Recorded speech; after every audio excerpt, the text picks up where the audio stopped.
pleasant day for a Sunday ride out with friends from Three Bridges Station in Crawley today, coming past the Aurora Hotel, which is near the Crawley town centre. And this was used to house Afghanistan refugees after the collapse when the Taliban took over. And it's in a bit of a state now. It looks empty, actually. So it used to be security around here for obvious reasons. It's in the UK, so these places often face a threat from right-wingers. But yeah, they're no longer here. So hopefully they found homes for the people that were temporarily in there. Now up to the Crawley Mall on the left-hand side here with the memorial gardens behind it. And this is interesting. This is the regular starting point for the Crawley Wheelers Cycle Club that I'm also a member of, but I don't very often go out with them now. But they park up here outside the library I'm just about to go into, and it's my kind of shortcut through here to pass through the library on my way to Three Bridges. Yeah, just in the last stretch, I thought, was that the noise of a puncher? That classic feeling I was on a cycle path with a load of little gravelly, glassy bits. So quick momentary pause, dismount and check my rear tyre. And it was obviously nothing at all. I can't see any sealant pumping out of this tubeless tyre. And those are my Hunt all-season alloy wheels that I've got on here, which I've been enjoying riding. Really nice, comfortable set of wheels. This is Three Bridges Road on the way to Three Bridges Station. In fact, I used to live there. That new estate on the left, I lived in a bungalow there, and we sold it, and it was sold on to make that mini estate that filled up our gardens. I also lived here, Artelcroft on the left-hand side. Went to play school, kindergarten, on the fields of the cricket pitches opposite here. It's kind of older part of Crawley with a nice cricket pitch, playing ground. That's where I was brought up. That's where I learned to cycle.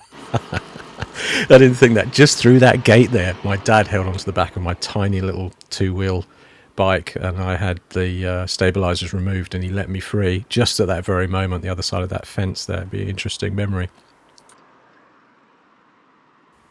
So the Snooty's Fox over on the left there looks like a bit of a Tesco supermarket style build, but it used to have an old Snooty Fox. Or no, it was just called the Fox. It used to be a kind of a skinhead pub actually opposite the station there, and they've kind of made it a little bit more upmarket. I think it's been rebuilt like that now for 30 odd years probably.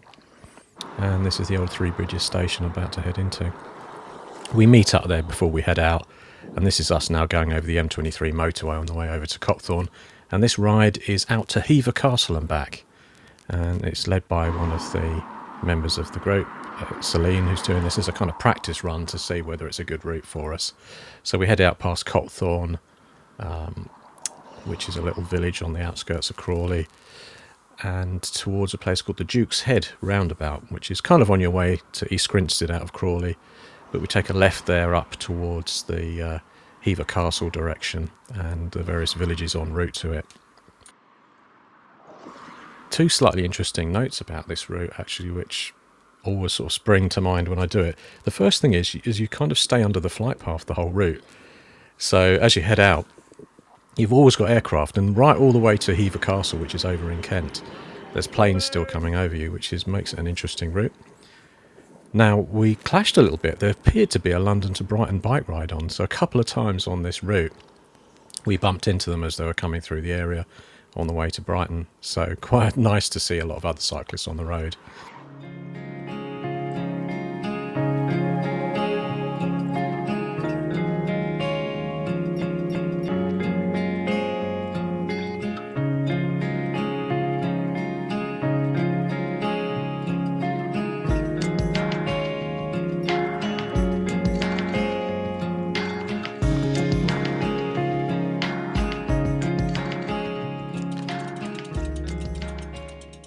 So this is the 900-year-old church at Hever Castle.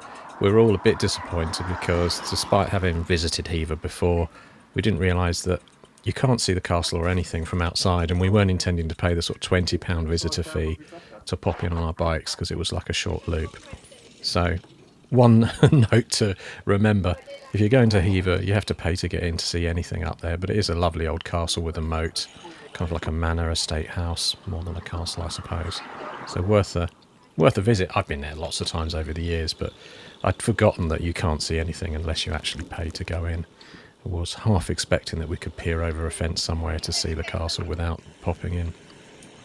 So the loop took a move back from the sort of edges of Kent with Hever Castle, heading back towards East Grinstead in Sussex. And if you sort of come in from that westerly side of East Grinstead and drop in there, there's quite a few hills. You're sort of in between Tunbridge and Hever there, and you get some nice little climbs on the way back, so that was a bit of fun because it was very rolling. You get some nice quick descents and then some nice climbs.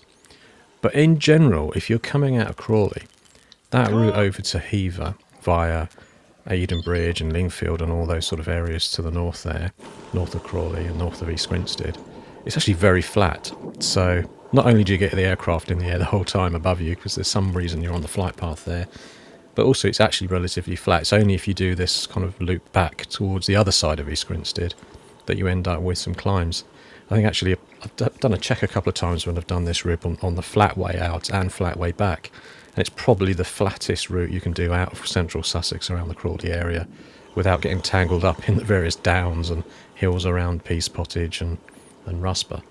So if you're really interested in the flat route, that one out to Hever is quite good from Crawley there and back. But if you want to make it a bit more interesting, come back in via East Grinstead and you've got these nice ups and downs on the route.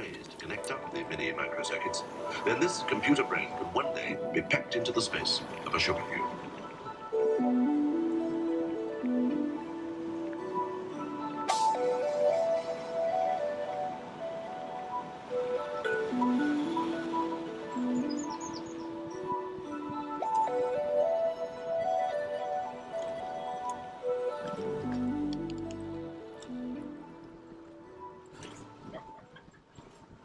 So I'm on my Genesis steel-framed bike, which they loosely call a gravel bike. It's from the British company Genesis, Reynolds steel framing, and it's quite heavy. It's got a 1x GRX 11-speed on there. I put a really big cassette on the back, the biggest Shimano cassette that they do in the GRX range, which gives me a good range. And I use it for bike packing, general rides out, gravel rides. I've got mixed groups of friends as well. So some friends, like Bob ahead there, is on a kind of road bike, and I've got other roadie friends. And then Celine here on the right is more of a touring person, enjoys sort of taking in the scenery and is not into the sort of high speed stuff. So I mix my time between different groups of friends, sometimes out on the gravel and more technical stuff, like out to the New Forest. Other times I enjoy a road ride, so I'm out with some friends that are interested in a bit more speed and just getting around a course, getting around a route quickly rather than doing too many stops.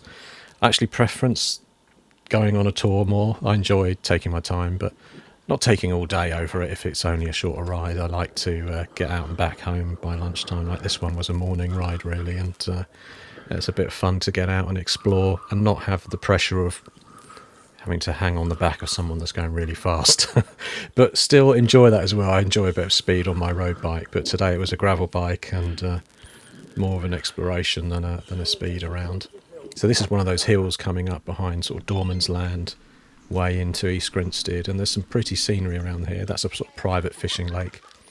And this was a nice little bridleway cut that Celine had planned. This was Celine's route, and obviously Bob in front of us there was on his road bike, and but he's a good mountain bike and sort of gravel bike person as well, so he's very familiar with a bit of semi-off-road like this, and it always adds a bit of fun. I just like taking these cut-throughs as well. You get a little bit of countryside, and it feels a bit different than being on a road for a moment while we go through the slightly technical bridleway. It's interesting, the debates that come up between what is a gravel bike, what is when can you use it versus being on a mountain bike, or are they a waste of space? Because just get a mountain bike, you're going out on technical stuff. Why do you need this in-between bike with nearly chunky tyres and that capability for off-road, which you're always possibly going to be under-biking a bit if it's getting a bit too technical? I definitely, when I first got this gravel bike from Genesis, I did go for it. I found some bridleways around the Sussex area and I hit some really muddy and also some really hard packed, churned up, almost churned up by cattle type, thick potholed trails on bridleways, and it was not great. It wasn't fun at all. That hard front suspension. I didn't have very large tyres. They weren't yet tubeless, because I think the tubeless on lower pressure helps a lot as well with compliance. So interesting, the debate's out there, isn't it?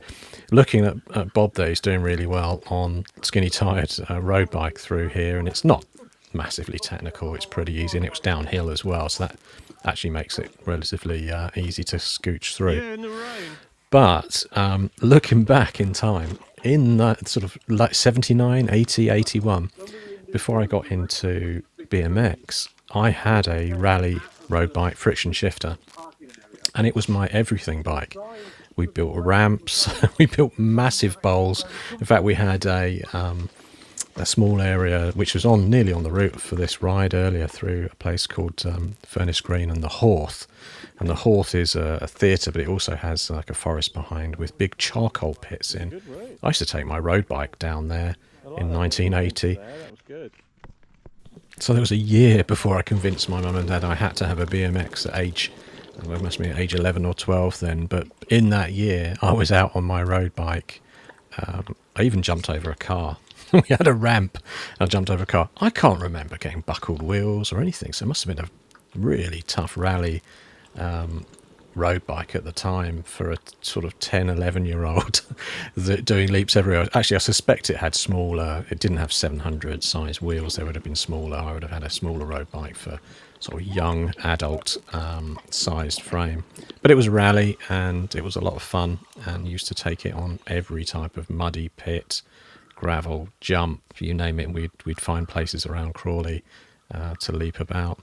Then I became a BMX nut, and I spent the next sort of 3 years off the back of a BMX enjoying that. So it was a great fun time. Now here on the Worth Way, this is between East Grinstead and Crawley. There was a great cull in the UK of railway lines, which has produced a nice set of various trails for cyclists now. Unfortunately, getting rid of our great railway network in the sort of 60s and 70s, as they were all shut down gradually. So this was a nice section, adds a bit of variation to the ride to come back through the Worth Way, which is an old railway line turned into a bridle cycle lane now between East Grinstead and Crawley. I used to do about 2,500 miles on this a year, commuting from Crawley over to East Grinstead. Always said at the time that I preferred the commute more than the job. So for the hour and a bit a day that I spent on this going there and back, I used to sort of love the experience, especially at night in freezing fog with all my lights blaring out. This is where I learnt that decent lights are so important at night, because in pitch black in this corridor, no lighting, nothing coming in at all, you do need really good strong pair of lights on front and back. And I also had one up on my helmet as well. I used the exposure lights, actually, if you've ever heard of those. Exposure lights, they're based out of Sussex, and I had these ones, I think it was called a Max D or something. Anyway, it's very bright, big battery cylinder. And then I had their joystick model as well, which I put on my helmet, which again, really key when you're on a dark section like that, being able to look to the side and have the light go with the helmet to see what you're looking at really made a difference. Made me able to spot the odd dog attack that I also suffered on the Worth Way. I've got so many tales of dogs going for me, or horses rearing up at me on that route during the morning or night. Made it fun. But yeah, I remember one particular one where there was a Great Dane that chased me. That was really scary, because it got alongside as it was baying at me. And another time an Alsatian, and another time a Jack Russell came out of a pack of other dogs and leapt at me and bit onto my heel, and then held on to my heel. Luckily not in my ankle, but actually in the shoe. Left big holes in my riding shoes, and carried on for about 10 metres with me before it fell off. Needless to say, every single dog owner never said a word while I was attacked. It seemed to be a classic sort of model that I was going to have an Alsatian ahead of me. I could see that it went into that threatening attack mode as I was cycling, and then wallop, it would be start its wild barking and run at me, leaping up. And Yeah, it's odd how many actual owners then don't do a thing, or they don't say a thing, which is the oddest thing. I was saying stuff. I was swearing when things looking like they were trying to bite hold of me. You can start to make a bit of noise. I'm actually a dog pro person, a pro dog person, and I have a dog, and I've had a couple of dogs, so I love them, but I keep mine on a lead if I'm somewhere where there's going to be people riding or people moving around like that. It's just not very nice to have the dogs charge at people, especially if they're slightly nervous, because it could be that they're nervous of the rider that makes them go into that kind of attack mode. But there's no excuse really for people that then don't talk to the person that their dog's attacking. They do need to sort of engage both with their own pet and with the person that's under the assault. So nearly at the end of the ride, back to Crawley, and this is Worth Church, another sort of ancient church. So a church at either end of this route, one at Hever and then one back here in Worth. And this is where my father's headstone is. He was cremated and buried, remains buried in here, which was just giving it a little brief brush away. As you can see, the autumn leaves are starting to fall there. And there we go, my dad's headstone. And I can't believe it's 17 years ago now that he died. So just nice popping into the church. Quick view of the bike Genesis here again. My main frame bag there is from Wizard Works, British bag making company. Went for that colour because it kind of matched the frame.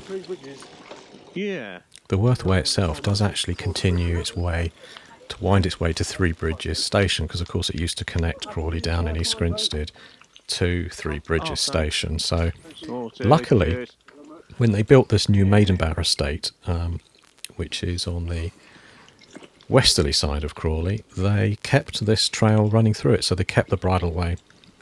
It did get broken up. It gets broken up a little bit as you get towards the station at the end, but you can still weave your way through. So it makes a nice entrance back into Crawley, and a nice way out of Crawley for a ride as well if you wanted to sort of get over to East Grinstead and back. So it was a really fun route. Nice having this Worthway section on the way back, varied it up. I must admit I love the Worthway because that long time that I've been commuting on it, but also I like to have it in the mix on a ride rather than just being a whole day of being a kind of a green corridor. It's nice mixing it in with another section of the ride. Thanks for listening in to this short ride. Back past the Aurora there with the old flags in tatters up there now as this place looks deserted. And hope to see you again.